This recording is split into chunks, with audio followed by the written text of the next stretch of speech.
Hey guys, बेटा last lecture में we were discussing about what hydrogen bond, right? So hydrogen bond की जब हम लोगों ने डेफिनेशन देखी थी, करेक्ट है?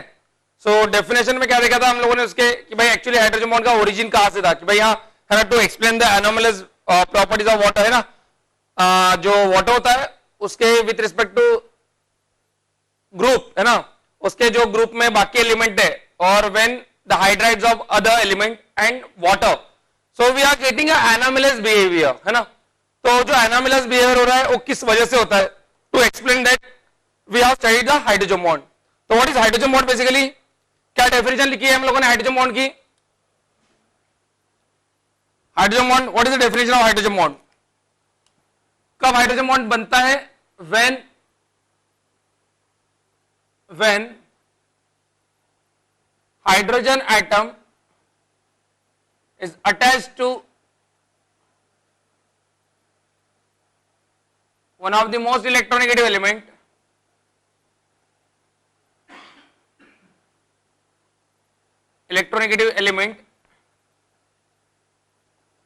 when hydrogen atom is attached to one of the most electronegative elements such as fluorine, oxygen, nitrogen, and shows an interaction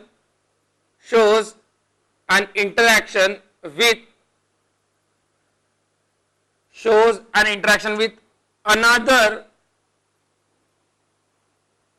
most electronegative element such as कौन such as fluorine, oxygen, nitrogen, then the bond is called as or the interaction is called as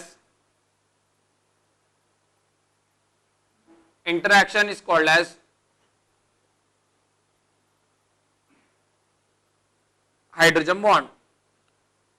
तो इसको और एक तरीके से समझ सकते हो बेटा, हम लोगों ने कैसे लिखा था, है ना, ऐसा लिखा था G डैश, तो G और G dash they must be more electronegative element, correct? So this hydrogen is present when the hydrogen atom is present between two most electronegative element, और when it is attracted by two most electronegative element, then the interaction is called as hydrogen bond. लिख सकते हैं हम लोग वो भी। So when hydrogen atom is present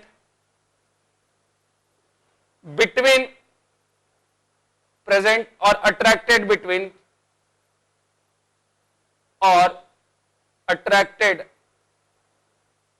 between two most electronegative element,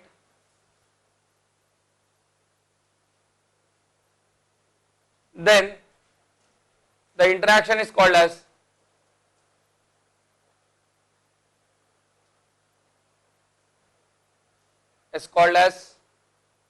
hydrogen bond. फिर इस इंटरेक्शन को क्या बोलेंगे? Hydrogen bond. क्लियर? सो अगर मुझे क्लासिफाई कराना है सभी बॉन्ड्स को, है ना, जितने भी बॉन्ड्स हम लोग जैसे पढ़ते हैं कि कौन से बॉन्ड पढ़ते हैं, covalent bond, metallic bond, ionic bond, clear? So अगर मुझे क्लासिफाई कराना है इन सब बॉन्ड्स को, तो इनको क्लासिफाई करने का दो वे होता है ना, दो तरीके से हम लोग इन सब बॉन्ड्स को क्लासिफाई कर सकते हैं। पहला जो तरीका होगा वो किसके बिहाफ पे होगा? वो होगा इंटरेक्शन के बिहाफ पे। कौन से बिहाफ पे? इंटरेक्शन। मतलब हाँ भाई, कौन से इंटरेक्शन शो कर रहा है, ओवरलैपिंग हो रही है, नहीं हो रही है, कंप्लीट ट्रांसफर हो रहा है ना, पार्टिसिपेटिंग स्पेशीज कौन है, इन सब बिहाफ पे जो होगा वो होता है इंटरेक्शन, करेक्ट? और जो दूसरा तरीका होगा वो होगा बेस्ड ऑन एनर्जी, कि भाई कोई बॉन्ड बन रहा है तो कितनी एनर्जी रिलीज कर रही है, तो इतनी एनर्जी रिलीज होगी, इसके बाद इसको एक्चुअल बॉन्ड बोलेंगे। इससे कम हो रही है तो ये जस्ट इंटरेक्शन हो गया, जस्ट फोर्स होगा, बराबर है? तो similarly, so if you have to classify the types of bonds और the types of interaction, how do we classify it? So will write that. So classification of types of bonds. First, based on what? Based on type of interaction, second based on energy released, based on energy. ठीक है, तो कैसे classify करते हैं? तो पहला देखते हैं हम लोग based on type of interaction. तो टाइप ऑफ इंटरेक्शन में जैसे कि हम लोगों ने पढ़ा था स्टार्टिंग में, है ना, तो बॉन्ड्स को हम लोग क्लासिफाई करते हैं inter atomic and intermolecular, right. So inter atomic जो बॉन्ड्स बनते हैं they are your actual bonds. वो क्या होते हैं? एक्चुअल केमिकल बॉन्ड, जहां पे ओवरलैपिंग होती है, जहां पे कंप्लीट ट्रांसफर होता है, correct. So if you have to classify the bonds, they are classified, will be like classification will be done as bonds, real chemical bond, that is actual chemical bond, and another way is what? It is just a force or interaction, just a force. chemical bond में बेटा हम लोग 3 major पढ़ते हैं, covalent, ionic and metallic. ये actual chemical bond होते हैं, बराबर है। और जनरली ये जब देखा जाता है तो ये सब किसके बीच में होते हैं? ये होते हैं एटम्स के बीच में। तो बेसिकली ये तो इंटर एटॉमिक हो गया, तुम्हारा इंटर एटॉमिक हो गया, करेक्ट है, क्लियर। जस्ट अ फोर्स की बात करता हूं तो जस्ट अ फोर्स में 2 आएंगे, कौन कौन? वैन डर वाल्स बॉन्ड, जिसमें कि कौन कौन पढ़ते हैं हम लोग? Dipole dipole, dipole induce dipole, London dispersion forces, correct.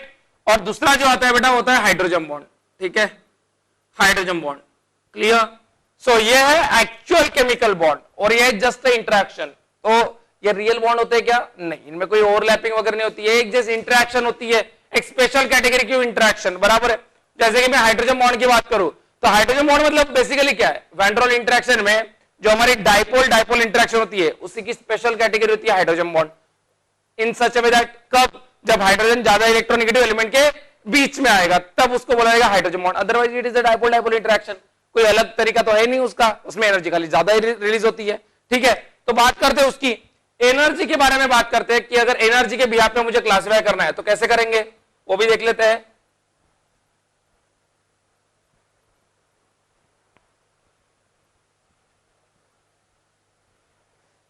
Energy के हिसाब से अगर मुझे क्लासिफाई करना है तो देखो,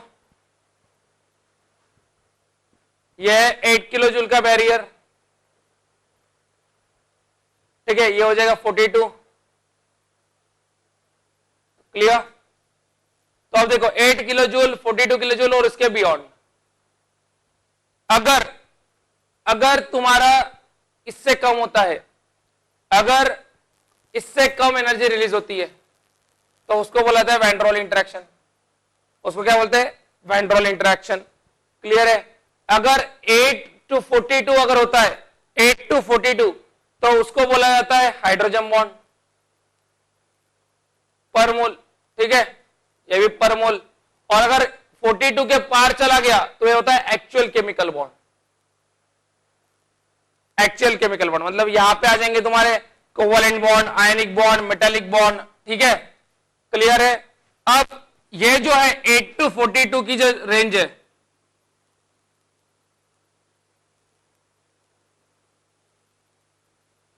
एट टू 42 किलो जूल पर मोल की जो रेंज है उसकी अगर बात करते हैं हम लोग तो ये हो जाएगा बेटा hydrogen bond as per the energy order, clear. लेकिन जो एनसीईआरटी में हमको डाटा दिया है वो क्या होता है?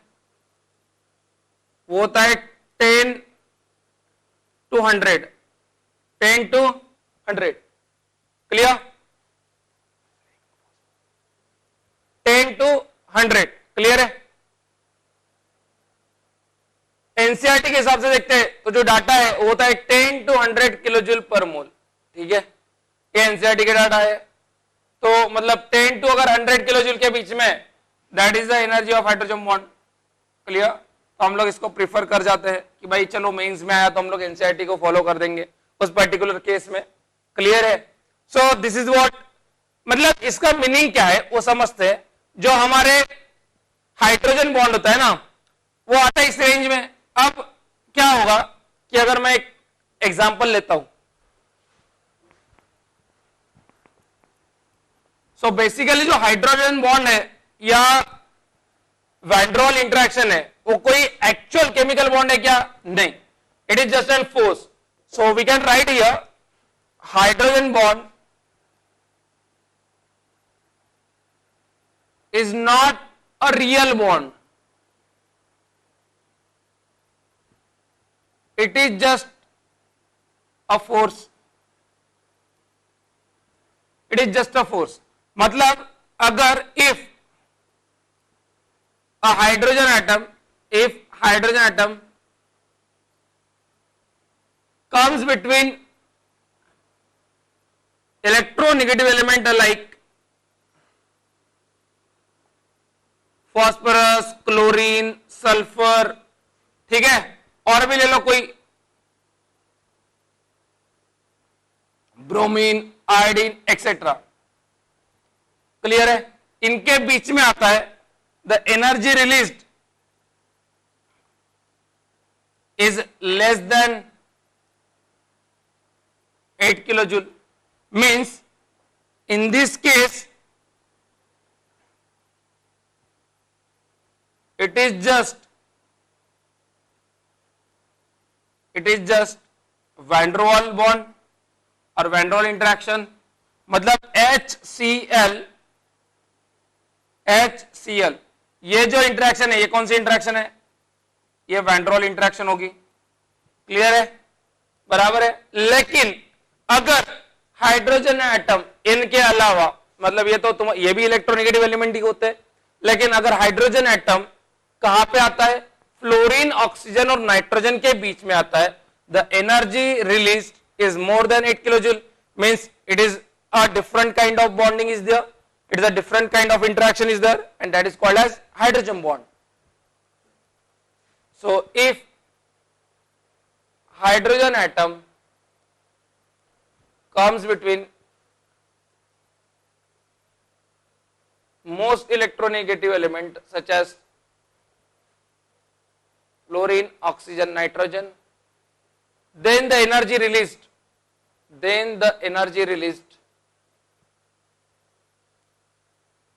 is more than 8 kilojoule. Means it is not a van der Waals interaction. It is not a van der Waals interaction, or it is not a van der Waals bond. It is some different, this is different kind of bond, kind of interaction called as hydrogen bond. Okay, clear है? तो उसको बुलाएगा hydrogen bond. Done है बेटा, clear? सो hydrogen bond basically ये है तो सब type dipole का ही, लेकिन हम लोग पढ़ेंगे कि डायपोल में भी होता है, आयन डायपोल में भी होता है, उसके भी सब टाइप्स पढ़ेंगे हम लोग, हाइड्रोजन बॉन्ड के क्या सब टाइप्स हो सकते हैं. ठीक है, क्लियर है? So I think this must be understood, है ना? इतनी चीजें समझ में आ गई होती तुमको कि क्या क्या होता है अभी तक. Clear? Now we will move on to the next topic, that is what is the condition for formation of hydrogen bond. कि भाई हाइड्रोजन बॉन्ड बनाना है तो कंडीशन क्या होनी चाहिए? हाइड्रोजन बॉन्ड बनाने के लिए मेरे पास क्या कंडीशन होगी, है ना? तभी हाइड्रोजन बॉन्ड दिख पाएगा. Clear? So that we will see. So हम लोगों ने तो लिखा है हाइड्रोजन बॉन्ड मतलब G H G dash. So condition किसके ऊपर होगी बेटा? जी और जी डैश के ऊपर होगी. जी और जी डैश के ऊपर कंडीशन होगी.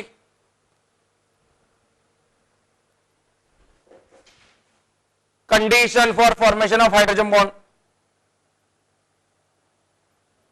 Condition for formation of hydrogen bond. Hydrogen bond बनाने के लिए क्या कंडीशन होगी? तो पहले कंडीशन की बात करते हैं.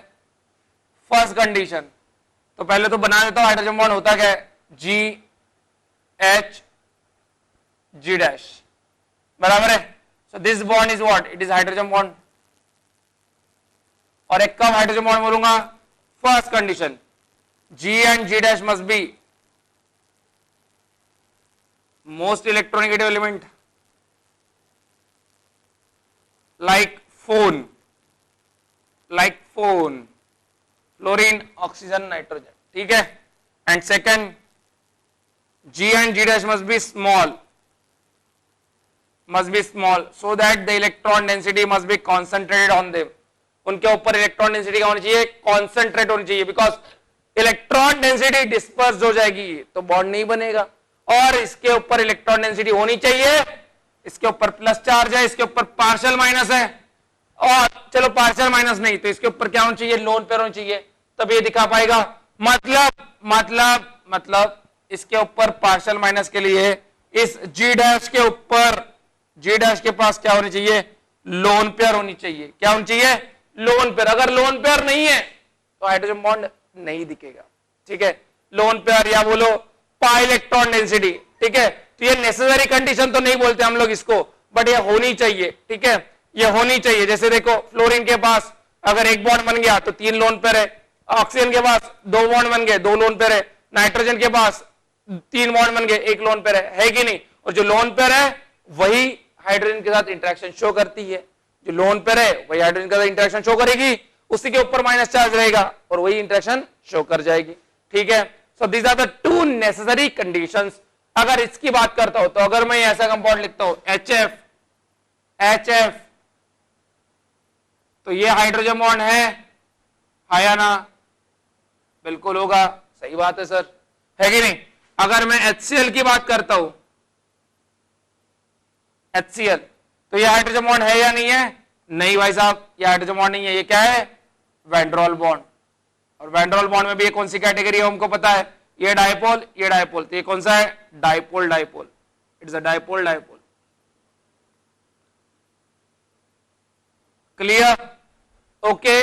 सो this is how we classify the chemical bonds and after that we have seen the condition for the formation of H bond.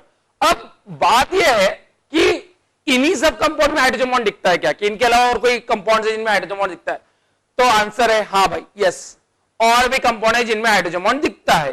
तो ऐसे कौन से कंपाउंड है जिनमें हाइड्रोजन बॉन्ड दिखा जाता है, तो उनको बोलेंगे हम लोग some other compounds other than this. ये तो भाई जनरलाइज हो गए कि हाइड्रोजन फ्लोरीन को लगाया, हाइड्रोजन ऑक्सीजन को लगाया, हाइड्रोजन नाइट्रोजन को लगाया, तो वो कंपाउंड हाइड्रोजन बॉन्ड दिखाएंगे या बिल्कुल दिखाएंगे, 100% दिखाएंगे। अब ऐसे कौन से कंपाउंड है जो हाइड्रोजन इनको नहीं लगा होता है फिर भी दिखाते हैं, तो इसके लिए हमको एक चीज समझनी पड़ेगी कि हम लोग बोल रहे हैं ऑक्सीजन दिखा पा रहा है, मतलब अब कौन दिखा सकता है, sp कार्बन। कौन दिखा सकता है, sp carbon. The important thing is that कि ये प्लस है, मतलब ये जितना इलेक्ट्रोनेगेटिव होगा जी की इलेक्ट्रोनेगेटिविटी जितनी ज्यादा उतनी उसकी हाइड्रोजन बॉन्ड बनाने की टेंडेंसी थोड़ी सी बढ़ जाएगी, बराबर है। बिकॉज जी क्या कर रहा है, हाइड्रोजन से इलेक्ट्रॉन खींच रहा है और हाइड्रोजन के ऊपर पार्शियल प्लस ला रहा है, and that partial plus is basically responsible for the formation of hydrogen bond, correct. तो अगर मैं इसकी इलेक्ट्रोनेगेटिविटी की बात करता हूं तो फ्लोरीन, ऑक्सीजन, नाइट्रोजन तो इलेक्ट्रोनेगेटिव है ही, अगर मैं उनके बराबरी के इलेक्ट्रोनेगेटिविटी पे किसी को लेके आ सकता हूं तो वो भी हाइड्रोजन बॉन्ड बना सकता है। तो कौन आ सकता है उनके बराबरी पे, उनके बराबरी पे आ सकता है कार्बन। लेकिन कौन सा कार्बन, नॉर्मल कार्बन तो क्या होता है 2.5 होता है, कौन सा carbon, sp carbon. sp carbon is equivalent to oxygen. sp carbon की जो इलेक्ट्रोनेगेटिविटी होती है वो ऑलमोस्ट ऑक्सीजन के बराबर आ जाती है। So some other cases where hydrogen bond is seen, some other cases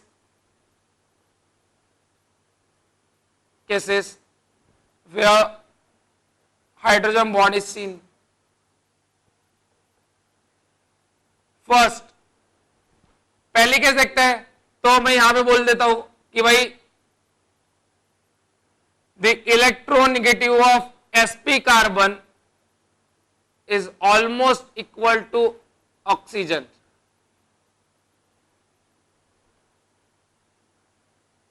बराबर है। जो sp कार्बन है, एक बात तो मैंने तुमको पहले ही बता के रखी थी कि sp कार्बन की जो इलेक्ट्रोनेगेटिविटी होती है वो sp3 नाइट्रोजन से ज्यादा होती है, बराबर है। sp3 नाइट्रोजन ये होती है 3, ये हो जाती है अराउंड 3.34 या 3.37 के आसपास जाती है, 3.4 भी ले सकते हो, और ऑक्सीजन होता है 3.5, मतलब sp carbon is almost equal to oxygen, is almost equal to oxygen, correct. मतलब sp कार्बन जो है, so when hydrogen is attached to sp carbon,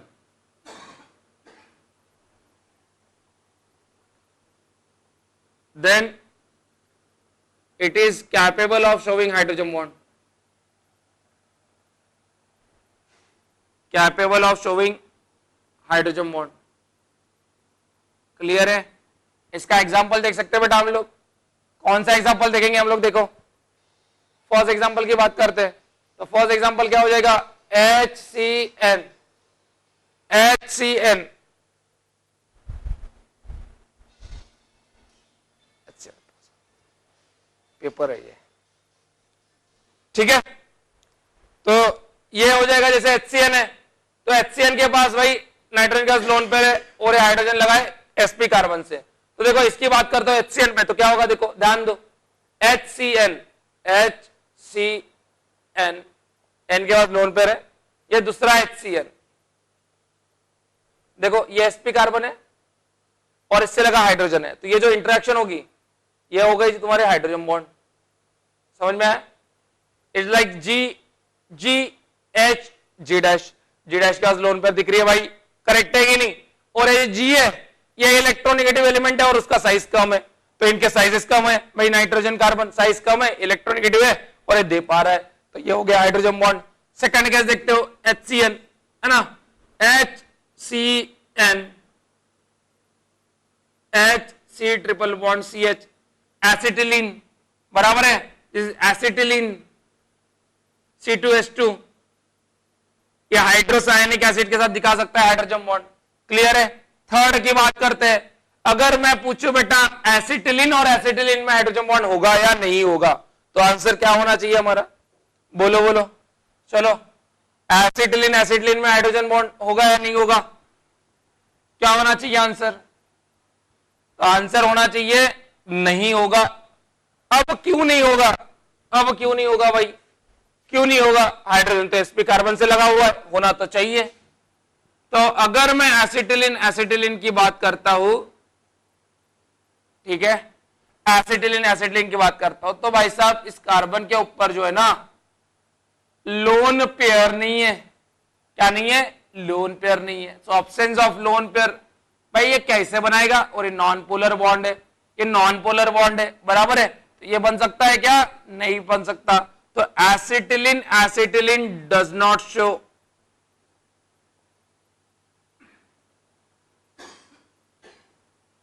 not show hydrogen bond.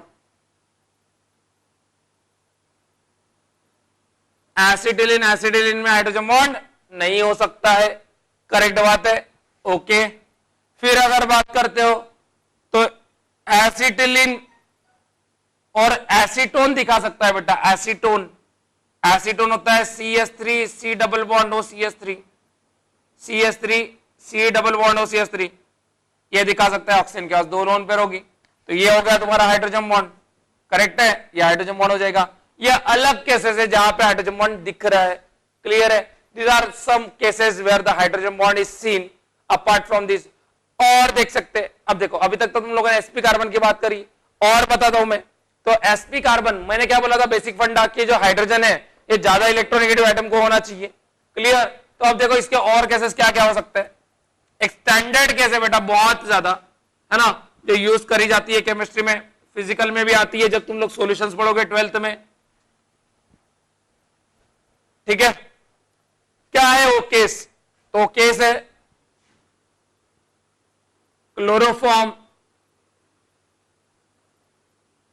Chloroform and acetone. Chloroform and acetone. ठीक है, तो देखो ये जो hydrogen है ये किससे लगा हुआ है? कार्बन से लगा है.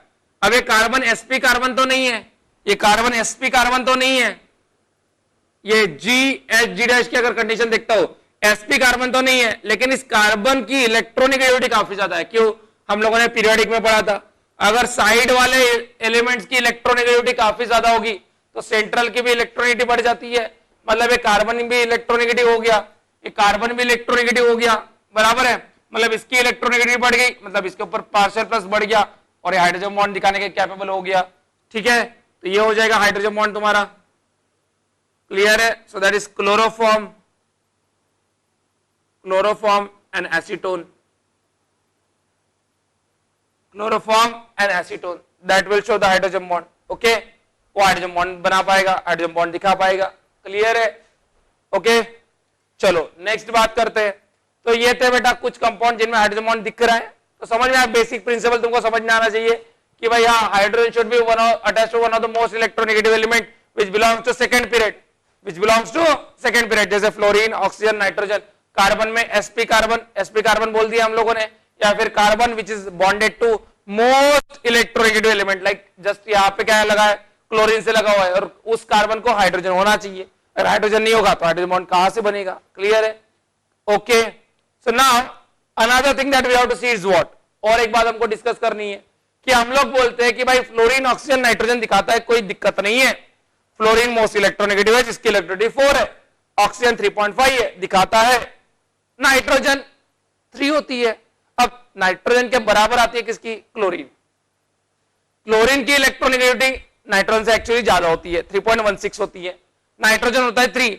उसके बावजूद क्लोरीन जो है वो हाइड्रोजन बॉन्ड नहीं दिखाता है। इनफैक्ट क्लोरीन कुछ ही कंपाउंड्स में हाइड्रोजन बॉन्ड दिखाता है, whereas nitrogen is showing hydrogen bond in all it's possible compound. जितने भी कंपाउंड्स है सब में हाइड्रोजन बॉन्ड दिखाता है नाइट्रोजन, लेकिन क्लोरीन जो है वो कुछ ही कंपाउंड्स में हाइड्रोजन बॉन्ड दिखाता है। तो chlorine will show hydrogen bond sometimes, whereas nitrogen will show hydrogen bond always. तो ये ऐसा क्यों? तो दैट वी हैव टू सी। तो उसके लिए पहले देखना पड़ेगा कि भाई क्लोरीन कौन से कंपाउंड में हाइड्रोजन बॉन्ड शो करता है। ठीक है,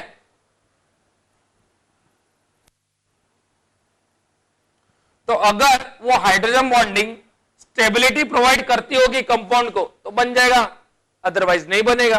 तो the cases where chlorine will show hydrogen bond, the cases where chlorine will show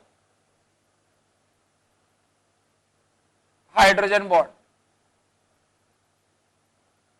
जहां पे क्लोरीन हाइड्रोजन बॉन्ड शो करने वाला है। ठीक है, तो कौन से केसेस है भाई? पहली केस ऑर्थोक्लोरोफिनॉल,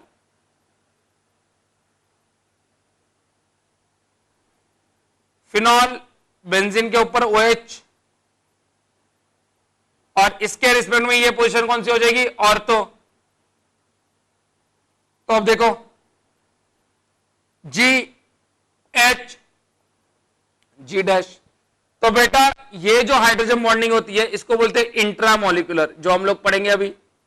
इंट्रामोलिकुलर मतलब with in the molecule, molecule के अंदर ये हाइड्रोजन बॉन्डिंग हो रही है। ठीक है, और जब अंदर ही होती है तो रिंग बनती है, और अगर रिंग का साइज 5 मेंबर या 6 मेंबर होता है सो दैट विल फेवर, वो बोलते हैं, उसको बोलते हैं chelation, that is called as chelation, and the compound is called as chelate, the compound is called as chelate, and the phenomena of ring formation is called as chelation. तो ये जब भी रिंग बनती है दैट विल प्रोवाइड, और ring का size matter करता है कि अगर उतनी मेंबर रिंग बनती है तभी होता है।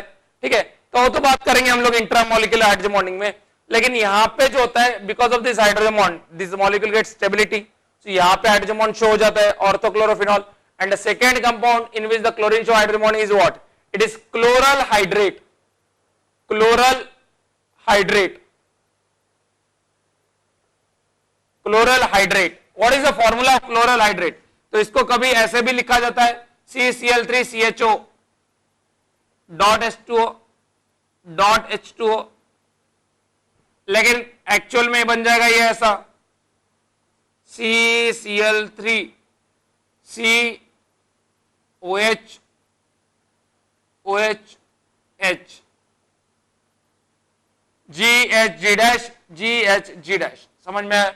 So this is what your ये हो जाएगा तुम्हारा हाइड्रोजन बॉन्ड, यहां पे इंट्रामोलिकुलर हाइड्रोजन बॉन्ड। तो ये जो दो केसेस है यहां पे क्लोरीन हाइड्रोजन बॉन्ड दिखाता है। देखो क्लोरल हाइड्रेट बोला तो हाइड्रोजन बॉन्ड आएगा, सिर्फ chloral will not show hydrogen bond. अगर मैं सिर्फ क्लोरल की बात करता हूं, नोट ओनली क्लोरल, सिर्फ क्लोरल, क्लोरल मतलब इतना कंपाउंड होता बेटा, मतलब ये होगा क्लोरल CCl CHO ये होगा क्लोरल। तो क्लोरल हाइड्रोजन बॉन्ड नहीं शो करता है, only chloral does not show hydrogen bond, does not show hydrogen bond. Chloral hydrate show करेगा। कौन शो करेगा? Chloral hydrate. सिर्फ क्लोरल शो करता है क्या? नहीं करेगा। ठीक है बेटा, क्लियर है। सो ये जो एग्जांपल थे यहां पे क्लोरीन दिखाता है। फिर और एक क्लासिफिकेशन पढ़ेंगे हम लोग हाइड्रोजन बॉन्ड का कि भाई एक्चुअल हाइड्रोजन बॉन्ड के टाइप्स क्या होंगे। ठीक है, दो तरीके से हाइड्रोजन बॉन्ड देखते हैं हम लोग अभी। Classification in two ways, classification of hydrogen bond. Okay, based on interaction and based on interaction between molecule and within the molecule.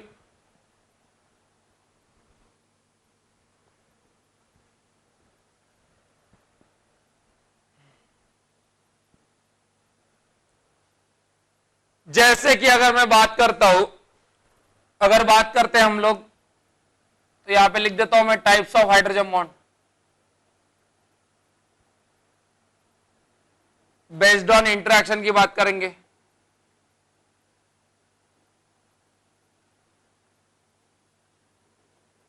Based on interaction में पहला होगा, पहला टाइप डाइपोल डाइपोल।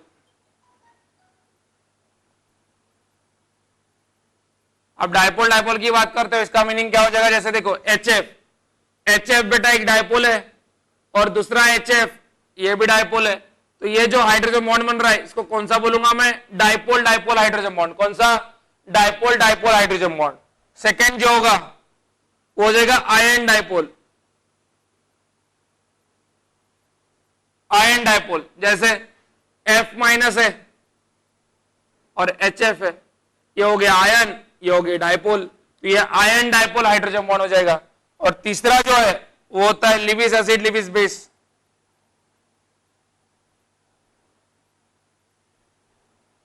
अब लिविस एसिड मतलब क्या होगा? लोन पेयर एक्सेप्टर, और Lewis base मतलब लोन पेयर डोनर।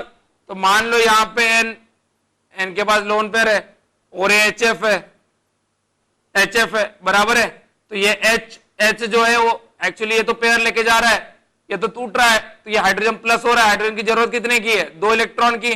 तो ये जो दे रहा है इसको, this is Lewis acid Lewis base interaction, this Lewis acid Lewis base interaction. Okay, clear? So this is what Lewis acid Lewis base interaction. तो ये तीन तरीके से based on interaction it is classified as dipole dipole, ion dipole and Lewis acid base interaction. Another way of classification is what? Based on interaction between the between molecule और within the molecule. Okay, with in हो रहा है या between हो रहा है, उसके behalf पे जब हम लोग क्लासिफाई करते हैं, so hydrogen bond is classified in two ways. What are two ways? Intermolecular hydrogen bond and intramolecular hydrogen bond. कौन सा? Intermolecular hydrogen bond and intramolecular hydrogen bond. वो देखते हैं अभी।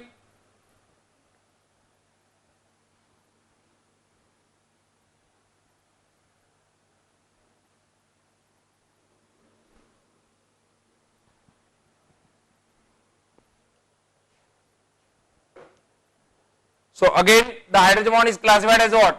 It is classified as intramolecular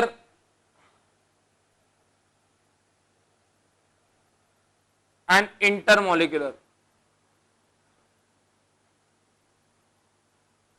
तो देखो intra का meaning क्या होता है बेटा? विद इन, खुद में, विद इन।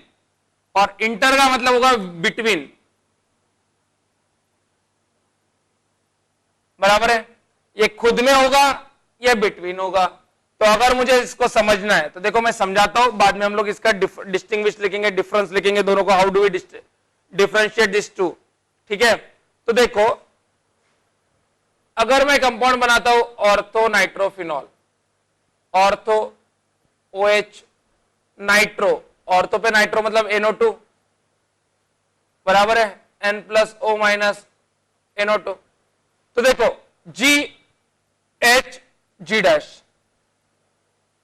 बन रहा है हाइड्रोजन बॉन्ड, क्लियर है? सो दिस व्हाट योर, क्या बन रहा है? हाइड्रोजन बॉन्ड बन रहा है। लेकिन बाहर वाले की किसी की जरूरत बनी है क्या? नहीं, इसने भाई विद इन द मॉलिक्यूल बनाया। और जब कभी ये विद इन द मॉलिक्यूल बनाएगा, जब कभी ये हाइड्रोजन बॉन्ड बनाएगा, तो ये क्या बनती नजर आ रही है? देखो 1 2 3 4 5 6, एक रिंग बनती नजर आ रही है। So during intramolecular hydrogen bonding the formation of ring takes place and that is called as chelation, and the compound is called as chelate. The phenomena is called as chelation. So intramolecular hydrogen bonding leads to the formation of ring, and the priority for the formation of ring is what? कितनी member ring stable होती है? So it will be 6, 5, 7. क्या होती है priority? 6, 5, 7. ये हम लोग organic में पढ़ेंगे कि ऐसे रिंग की स्टेबिलिटी ऐसे क्यों होती है, ठीक है? सो जब 6 मेंबर रिंग बनती होगी या 5 मेंबर रिंग बनती होगी या 7 मेंबर रिंग बनती होगी तो बेटा इंट्रामोलिकुलर हाइड्रोजन बॉन्डिंग हो जाएगी, अदरवाइज नहीं होगी. बात समझिए कि नहीं? So intramolecular hydrogen bonding results into the formation of ring that is called as chelation, and the compound is called as chelate, okay. Intermolecular अभी इसके इंट्रामोलिकुलर अगर एग्जांपल देने जाओ तो पहले लिख देते हैं हम लोग. इंटरमोलिकुलर मतलब क्या हो जाएगा? बिटवीन, मतलब दो अलग अलग मॉलिक्यूल सेम भी हो सकते हैं, अलग अलग भी हो सकते हैं, ठीक है? जैसे HF, ये एक मॉलिक्यूल है, ये इंट्रा शो कर सकता है क्या? नहीं, इसके लिए दूसरा मॉलिक्यूल लगेगा HF, NH3, ये कर जाएगा GH, G'. समझ में आएगी नहीं बात? सो ये हो जाएगा इंटरमोलिकुलर. तो intermolecular is what? It is between two molecule, intramolecular within the molecule. So लिखते हैं उसके बारे में. Intramolecular hydrogen bonding and intermolecular hydrogen bonding.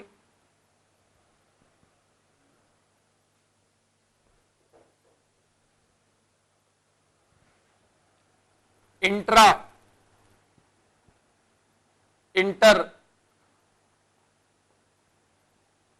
So here the hydrogen bond form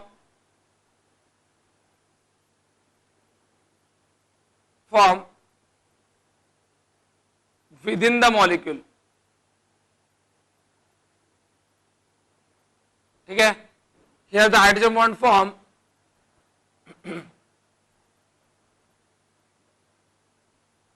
between molecule of same type or different type, between a same molecule और different molecule.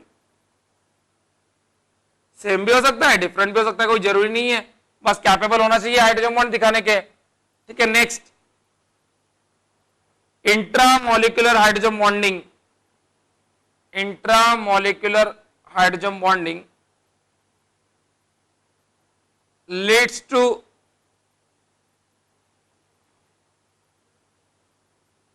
formation of ring and the phenomena is called as chelation. उस phenomena को क्या बोलते हैं? chelation. And the ring form is called as chelate.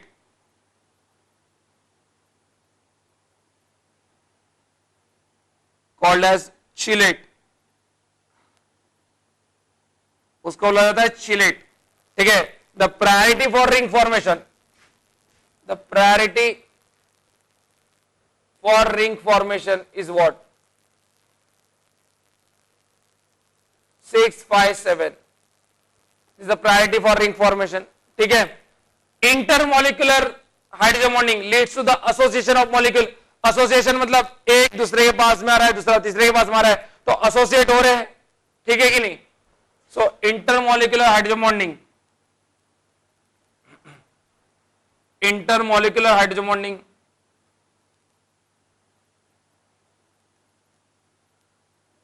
Bonding results into association of molecule.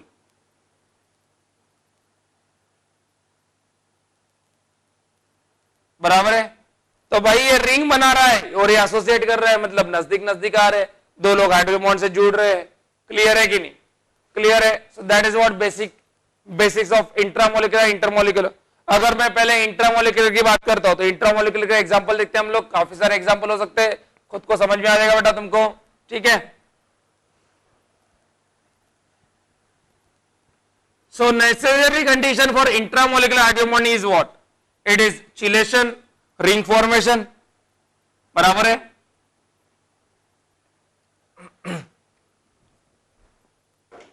तो बात करते हैं अभी इंट्रामोलिकुलर हाइड्रोजन बॉन्डिंग की।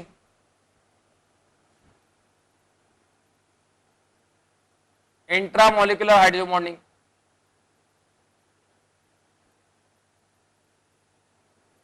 इंट्रामोलिकुलर हाइड्रोजन बॉन्डिंग की बात करते हैं तो देखो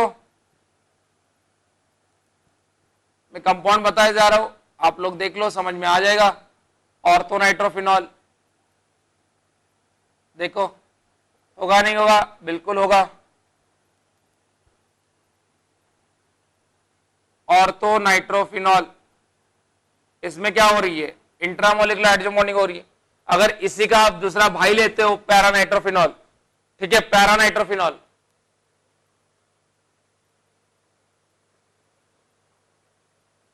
तो भाई साहब मुझे बताओ यहां पे इंट्रा हो सकती है क्या? बिल्कुल पॉसिबिलिटी नहीं है, ये इधर जा रहा है इधर जा रहा है। यहां पे क्या पॉसिबल होती है बेटा? इंटर। यहां पे क्या पॉसिबल होती है? इंटर, मतलब इधर का एक,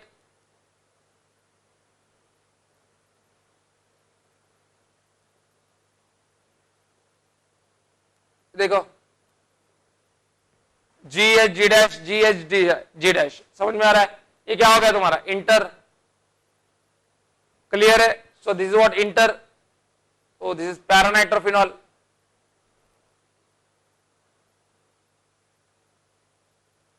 पैरानाइट्रोफिनॉल दैट इज ऑर्थोनाइट्रोफिनॉल। और काफी सारे एग्जांपल ले सकते हैं, एग्जांपल्स की कमी नहीं है हमारे पास। देखो OH, COOH, इनके नाम होता है बेटा, ऑर्गेनिक में कॉमन नेम्स आते हैं इनके। ये तो बड़ा इंपॉर्टेंट कंपाउंड है जो मैंने लिखा है, इसका नाम अगर लिखना है तुमको तो देखो तुम लोग ये लिख सकते हो, ऑर्थो हाइड्रोक्सी बेंजोइक एसिड, या फिर इसका एक कॉमन नाम होता है salicylic acid. Salicylic acid, salicylic acid, देखो हाइड्रोजन बॉन्ड बन रहा है। वैसे सैलिसिलाल्डिहाइड,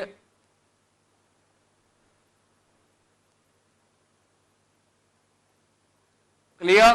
सैलिसिलाल्डिहाइड, ऑर्थोफ्लोरोफिनॉल,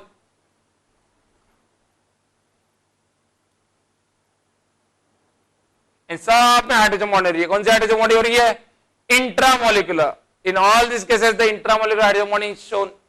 क्लियर? यस और नो? क्लियर है बेटा? ऐसा मॉलिक्यूल ले सकते हैं, सपोज ये डबल बॉन्ड है, H है, ये H है, COO माइनस,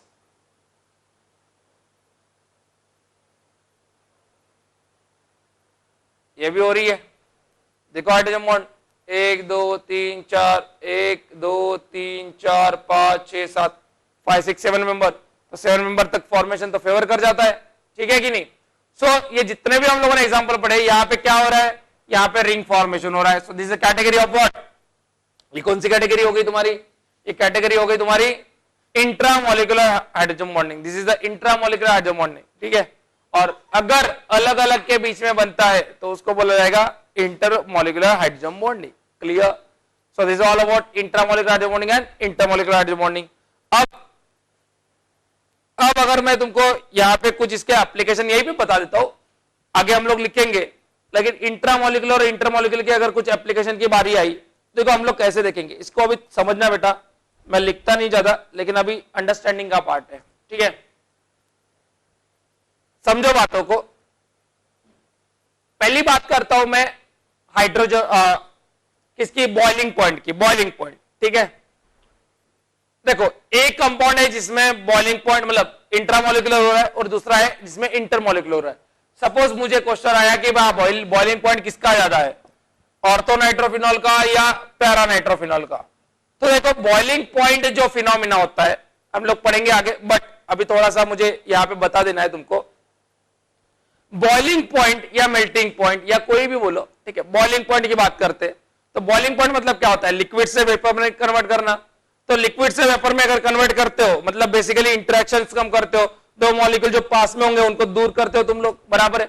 तो जितने पास में होंगे, जितने स्ट्रॉन्गर बॉन्ड्स होंगे उतना तुमको क्या करना पड़ेगा, ज्यादा एनर्जी देनी पड़ेगी, है कि नहीं। मतलब जितना अट्रैक्शन ज्यादा होगा उतना टेम्परेचर हाई होगा, उतना तुमको ज्यादा हीट करनी पड़ेगी। क्लियर है कि नहीं। अब देखो अब होना क्या है भाई साहब, अगर मैं बात करता हूं तो तुम्हारे इंटरेक्शंस होते हैं, इंटरेक्शंस तो वैन डर वाल इंटरेक्शन होते हैं। अब ये तो सब कोवेलेंट कंपाउंड है, कोवेलेंट कंपाउंड आपस में आएंगे, मतलब बेसिकली जब कोवेलेंट कंपाउंड की बात करते हो तो उनका बॉइलिंग पॉइंट लिखना है। देखो आयनिक कंपाउंड में तो बॉइलिंग पॉइंट डिस्कस करते नहीं, मेल्टिंग पॉइंट डिस्कस करते हैं, बिकॉज आयनिक कंपाउंड क्या होते हैं, सॉलिड्स होते हैं। तो जो तुम्हारे लिक्विड्स होंगे उनके लिए हम लोग बॉइलिंग पॉइंट जनरली बात करेंगे। तो जो भी तुम्हारे मॉलिक्यूल्स होंगे पास में, उन मॉलिक्यूल को दूर करना है। That is what the boiling. The molecules which are nearer are moving away from each other, बराबर, उनको दूर करना है। तो अब उसके लिए क्या करेंगे हम लोग, एक्सक्यूज मी,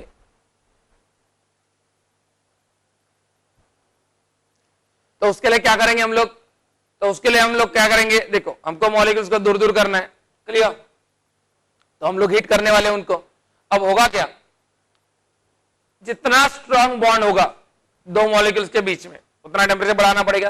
तो बेसिकली मुझे दो मॉलिक्यूल्स के बीच में इंटरेक्शन दिखनी है, और सबसे पहले तो उनमें इंटरेक्शन होनी चाहिए, और वो भी ज्यादा इंटरेक्शन होनी चाहिए, है कि नहीं। अब बॉइलिंग पॉइंट कंपैरिजन करना है तुमको किसी भी दो मॉलिक्यूल का, ठीक है।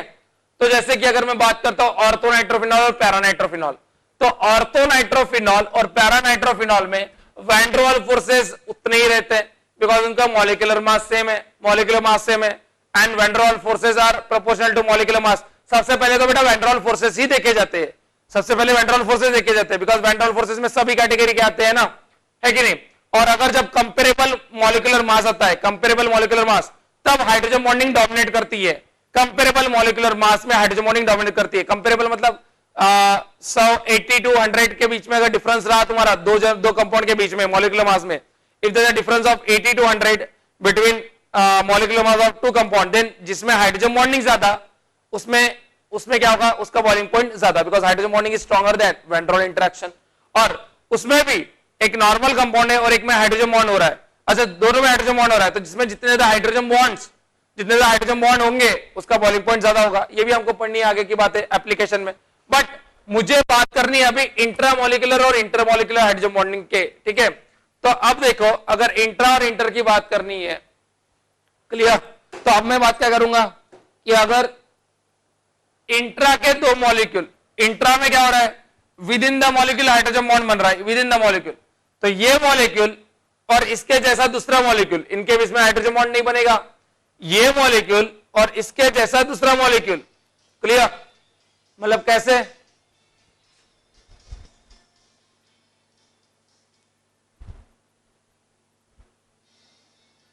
कैसे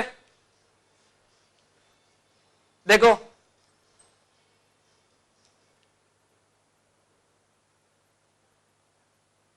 ये है इंट्रामोलिकुलर हाइड्रोजन बॉन्डिंग,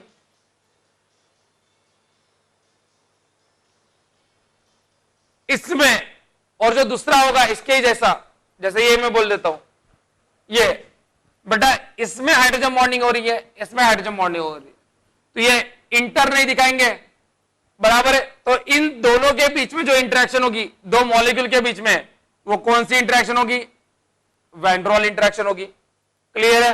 और मतलब in intramolecular two molecules are held together by van der वाल interaction, and in intermolecular hydrogen bonding two molecules are held together by hydrogen bond. और अब हाइड्रोजन बॉन्ड और वैन डर वाल interaction में कौन stronger है भाई, हाइड्रोजन बॉन्ड स्ट्रॉन्गर है। कौन सा बॉन्ड स्ट्रॉन्गर है, हाइड्रोजन बॉन्ड स्ट्रॉन्गर है। मतलब बॉइलिंग पॉइंट की अगर बात करते तो बॉइलिंग पॉइंट किसका ज्यादा होगा, इंटर वाले का ज्यादा होगा इंट्रा से, समझ में आया। For a particular compound inter वाले का ज्यादा होगा इंट्रा से, बिकॉज इंटर में एसोसिएशन होता है, क्या होता है, एसोसिएशन होता है। तो एसोसिएशन में तुमको एक साथ काफी तोड़ने पड़ेंगे बॉन्ड्स, और यहां पे एक साथ तुमको, और बॉइलिंग पॉइंट बेसिकली हम लोग दो मॉलिक्यूल के बीच में बात करते हैं ना, तो एक मतलब एक मॉलिक्यूल की बात होती है जो किससे लगा हुआ है, तो इसको इससे अलग करने के लिए तुमको हाइड्रोजन बॉन्ड तोड़ना है, और इसको इससे अलग करने के लिए तुमको वैन डर वाल इंटरेक्शन तोड़नी है। तो बेटा कौन सी इंटरेक्शन तोड़ना इजी है, वैन डर वाल इंटरेक्शन तोड़ना इजी है। मतलब boiling point of this orthonitrophenol is lesser than boiling point of what, paranitrophenol, paranitrophenol में इंटर है, ऑर्थोनाइट्रोफिनॉल में इंट्रा है, ठीक है। सो कभी भी अगर एक पर्टिकुलर कंपाउंड की बात करता हूं और उसका अगर ऑर्थो डेरिवेटिव है या पैरा डेरिवेटिव है और ऑर्थो में इंट्रा होती होंगी, पैरा में इंट्रा नहीं होती होंगी, है ना, पैरा में इंटर होती होंगी, तो इंटर का हाइड्रोजन बॉन्डिंग इंट्रा से ज्यादा हो जाएगा, ठीक है। दूसरी बात करते हैं, ये तो बॉइलिंग पॉइंट था, बॉइलिंग पॉइंट। सेकंड बात करते हैं, same applicable for melting point, melting point में और एक फैक्टर आ जाएगा। सेकंड बात करते हैं वेपर प्रेशर, किसकी बात करते हैं, वेपर प्रेशर। क्या वेपर प्रेशर के पहले सोल्यूबिलिटी की बात करते हैं, सोल्यूबिलिटी,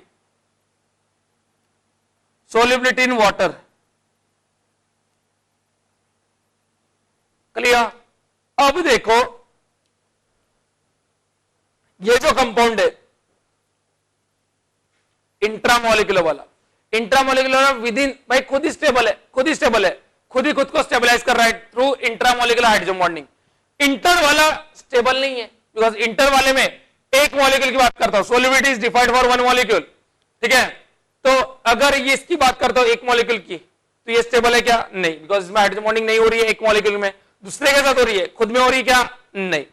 तो अगर मैं सोल्यूबिलिटी की बात करता हूं, इसको पानी में डाल दिया और इसको पानी में डाल दिया, अब सोल्यूबिलिटी मतलब क्या, सॉल्वेंट के साथ इंटरेक्शन, बराबर है, जितनी सॉल्वेंट के साथ इंटरेक्शन अच्छी उतनी सोल्यूबिलिटी ज्यादा। अब ये जो है ये आपस में मतलब खुद में हाइड्रोजन बॉन्ड बना रहा है, और वाटर में भी क्या है, HOH है, HOH, HOH, बराबर है, HOH। तो भाई वाटर भी हाइड्रोजन बॉन्ड शो कर सकता है। अब ये जो मॉलिक्यूल है इंट्रामोलिकुलर हाइड्रोजन बॉन्डिंग वाला, ये खुद में हाइड्रोजन बॉन्ड बना रहा है, तो ये वाटर के साथ इंटरेक्शन शो करेगा क्या, नहीं, वाटर के साथ हाइड्रोजन बॉन्ड नहीं बना पाएगा इतना इजीली, बराबर है। जबकि ये खुद में नहीं बना रहा है, खुद में हाइड्रोजन बॉन्ड नहीं बना रहा है, तो ये वाटर के साथ इजीली हाइड्रोजन बॉन्ड बना सकता है, बिकॉज इसका तो फ्री है। So now it can show hydrogen bonding with respect to water, ये इधर से भी बना सकता है, इधर से भी बना सकता है। So this compound will form hydrogen bond with water easily. मतलब इंटरमोलिकुलर हाइड्रोजन बॉन्डिंग जो इंटरमोलिकुलर शो कर पाते होंगे वो वाटर में क्या होंगे, ज्यादा soluble, because they can easily show interaction with water. जो इंट्रा वाले होंगे वो शो कर पाएंगे क्या, नहीं। मतलब solubility of inter is greater than intra,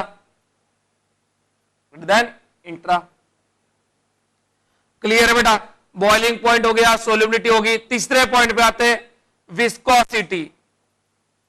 viscosity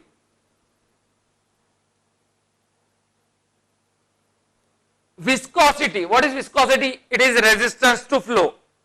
तो अगर मुझे बताओ, जैसे मान लो मेरे पास वाटर है, वाटर इजीली फ्लो हो रहा है, अब उसी वाटर में मैंने थोड़ा सा क्या कर दिया, मान लो मैंने क्या ऐड कर दिया, थोड़ा सा शक्कर ऐड कर दिया ना, शक्कर ऐड कर दी, उसमें घुल मिल गई और थोड़ा सा वो क्या हो गया, स्टिकी हो गया, थोड़ा सा ऐसे हेवी हो गया, विस्कस हो गया। विस्कस मतलब अभी अगर मैं इसको फ्लो करने लगा तो उतने इजीली वाटर फ्लो होता है क्या, नहीं, क्योंकि उसमें कोई तो सोल्यूट आ गया और अच्छे से डिसॉल्व हो गया, बराबर है।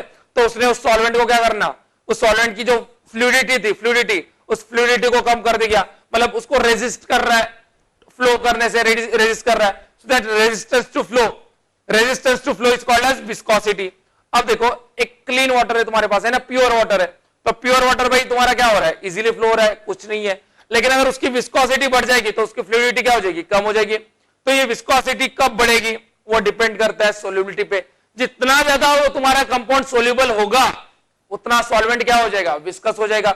मतलब अब देखो सोल्यूबिलिटी किसकी ज्यादा है, इंटर की ज्यादा है इंट्रा से, इंटर की ज्यादा है इंट्रा से, तो इंटर वाला वाटर में ज्यादा सोल्यूबल होगा। अगर इंटर वाला वाटर में ज्यादा सोल्यूबल हो रहा है मतलब वो वाटर को क्या कर रहा है, वो वाटर को ज्यादा विस्कस कर रहा है विद रिस्पेक्ट टू इंट्रा। मतलब विस्कोसिटी किसकी ज्यादा होगी बेटा, विस्कोसिटी ज्यादा होगी इंटर की। विस्कोसिटी किसकी ज्यादा होगी, inter greater than intra. Viscosity of inter is greater than intra, clear. अब बात करते हैं वेपर प्रेशर की। चलो और एक बात कर देते हैं, एंथैल्पी ऑफ वेपराइजेशन।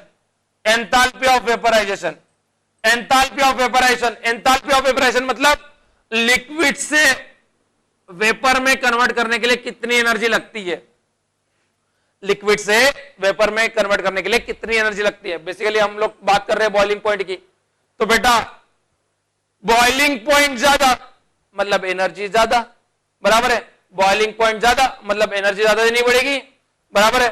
और बॉइलिंग पॉइंट किसका ज्यादा होता है? इंटर का। मतलब इंटर मॉलिक्यूलर हाइड्रोजन बॉन्डिंग जिसमें होगी उसको मुझे ज्यादा एनर्जी देनी पड़ेगी, है ना, तो उसकी एंथैल्पी ऑफ वेपोराइजेशन ज्यादा हो जाएगी। तो एंथैल्पी ऑफ वेपोराइजेशन किसकी ज्यादा होगी? इंटर की ज्यादा होगी, इंट्रा से। Inter is greater than intra. Clear? So ये देखो सभी इसमें कौन ज्यादा है? सभी इसमें इंटर ज्यादा है। बॉइलिंग पॉइंट इंटर का ज्यादा, सोलिबिलिटी इंटर की ज्यादा, विस्कोसिटी इंटर की ज्यादा, वेपोराइजेशन एंथैल्पी ऑफ वेपोराइजेशन क्या होगा? इंटर की ज्यादा। अब बात करते हैं जो लास्ट है हमारा, दैट इज सर्फ, क्या है लास्ट वन? इज कौन सा हो गया? Vapour pressure. The last one is vapour pressure. The last one is vapour pressure.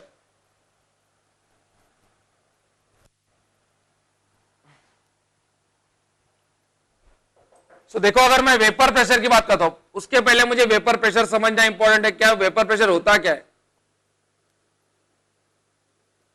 तो ये पढ़ते हैं बेटा हम लोग 12th में सॉल्यूशंस कि वेपर प्रेशर होता क्या है। मैं जस्ट तुमको एक डेफिनेशन बताऊंगा। वेपर प्रेशर का मीनिंग होता है कि ये तुम्हारे पास लिक्विड है, ये क्लोज कंटेनर ले लिया मैंने। अब यहां से जो लिक्विड मॉलिक्यूल्स होंगे, लिक्विड मॉलिक्यूल्स, इनकी वेपर में जाने की टेंडेंसी होगी इवेपोरेशन के प्रिंसिपल के थ्रू। मतलब liquid is in equilibrium with vapour, liquid to vapour, बराबर है। तो ये लिक्विड जो मॉलिक्यूल है वेपर में जा रहे हैं, ये वेपर मॉलिक्यूल हो रहे हैं, ठीक है। और ये जो वेपर में जाने के बाद द वेपर पार्टिकल्स है ना, the pressure exerted by this vapour on the surface of liquid, यहां पे सरफेस पे जितना प्रेशर एक्सर्ट करेंगे, the pressure exerted by vapour on the surface of the liquid is called as vapour pressure of that substance. तो बेटा ये जो vapours है, ये वेपर्स जितना प्रेशर यहां पे एक्सर्ट करेंगे, इस प्रेशर को बोलते हैं vapour pressure at particular temperature. Because अगर टेम्परेचर बढ़ाओगे तो वही वेपरेशन का रेट बढ़ेगा। Clear? So the pressure exerted by the liquid on the pressure exerted by the vapor on the surface of the liquid at a particular temperature is called as vapor pressure। बराबर है। तो यहां पे जितना pressure exert होगा उसको बोलेंगे vapour pressure. अब देखो जितने तुम्हारे यहां पे वेपर में पार्टिकल ज्यादा, जितने वेपर में पार्टिकल ज्यादा उतना वेपर प्रेशर ज्यादा। More number of particles, more number of particles in vapour,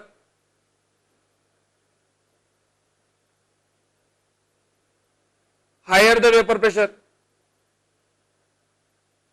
जितने वेपर में पार्टिकल ज्यादा उतना वेपर प्रेशर ज्यादा, करेक्ट है।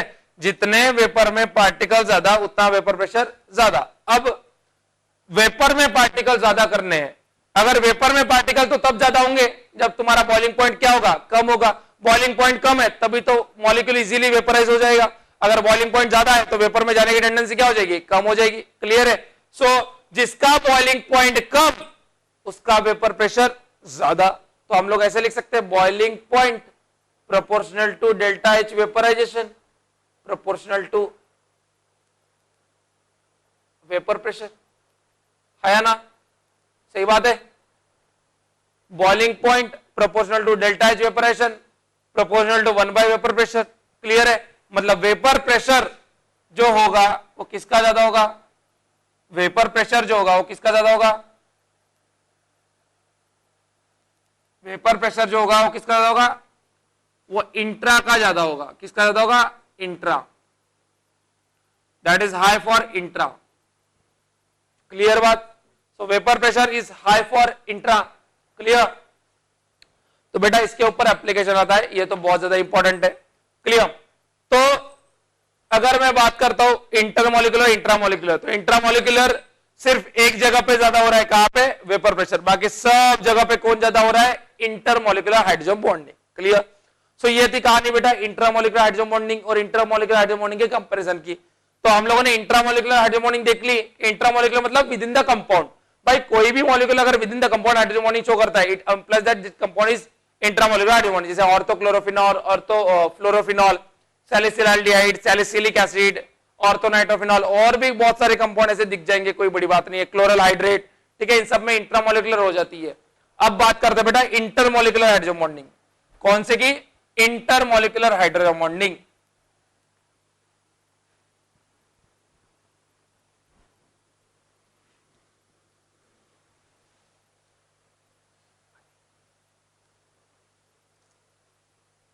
पानी पानी। तो बात करते हैं बेटा इंटरमोलिकुलर हाइड्रोजन बॉन्डिंग। तो इंटरमोलिकुलर हाइड्रोजन बॉन्डिंग, ठीक है, intermolecular hydrogen bonding.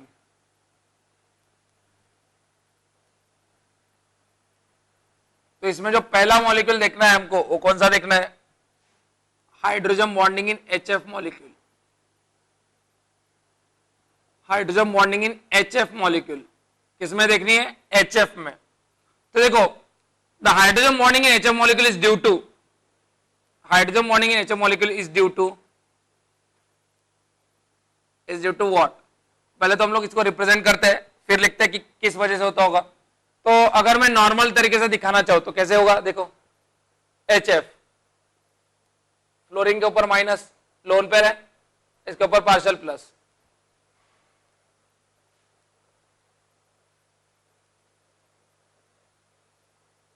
So the hydrogen bonding in HF is due to what? Is due to presence of, is due to lone pair on fluorine atom, is due to lone pair on fluorine atom and partial positive charge on hydrogen atom। Partial positive charge जो होगा hydrogen atom में, उसके वजह से हो जाएगा। सो this is basically hydrogen bond, this is basically hydrogen bond.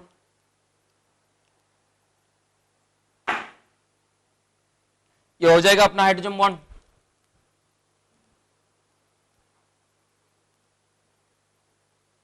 Clear है?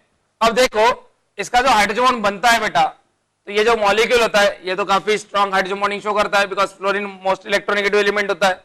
अब इसका जो पैटर्न होता है हाइड्रोजन बॉन्ड का, हाइड्रोजन बॉन्ड तो ऐसे, तो ये तो रिप्रेजेंटेशन है, बट एक्चुअल हाइड्रोजन बॉन्डिंग जो होता है HF में वो कैसा होता है? देखो मैं यहाँ पे बताता हूं।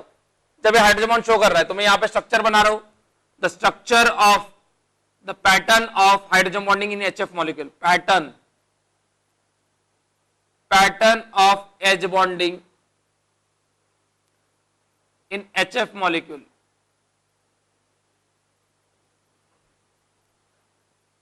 मैं दो डायग्राम बना रहा हूं यहां पे, कौन सी सही है वो तुमको समझना है पहले, फिर मैं बताऊंगा।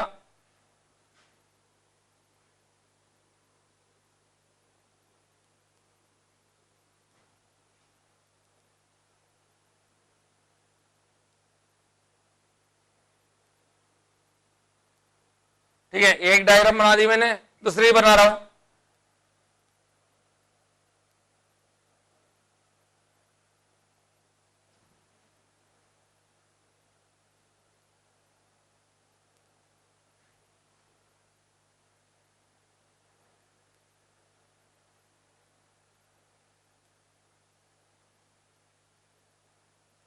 चलो देखो पहले में क्या हो रहा है, पहले में हो रहा है HF G H G dash, G H G dash, यहां पे भी G H G डैश, ऐसे हो रहा है। क्लियर है? चलो क्या होता होगा, क्या समझ सकते हैं, कौन सा सही होगा? पहला सही हो गया, दूसरा। So the hydrogen bonding pattern in HF molecule is zigzag. ये क्या होता है? Is zigzag, zigzag pattern follow करता है, ये लीनियर नहीं होता है बेटा, इज जिगजैग, जिगजैग पैटर्न होगा। अब कौन सा सही होगा, ये सही होगा या ये सही होगा, कौन सा बोलेंगे, कौन सा सही होना चाहिए? तो देखो ये जो है ये गलत है, ये जो है ये सही है। कैसे सही होगा वो समझते हैं हम लोग। बेटा इसको अगर देखते हो तो इस वाले में जो है दो जनों के ब्रिज में, ये अगर मानो और ये मानो, कौन आ रहा है? हाइड्रोजन आ रहा है, और इधर कौन आ रहा है? फ्लोरीन आ रहा है। और अगर बात करते कि hydrogen bond is like a interaction between fluorine lone pair and hydrogen atom, so fluorine का हाइब्रिडाइजेशन देखो चेंज नहीं हो रहा है, I am trying to explain it, right.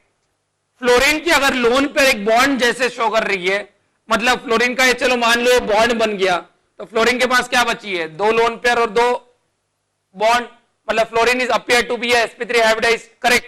अगर appear to be sp3 hybridize है, so it is a case of 2,2। 2,2 में fluorine कैसा दिखना चाहिए? एंगुलर दिखना चाहिए।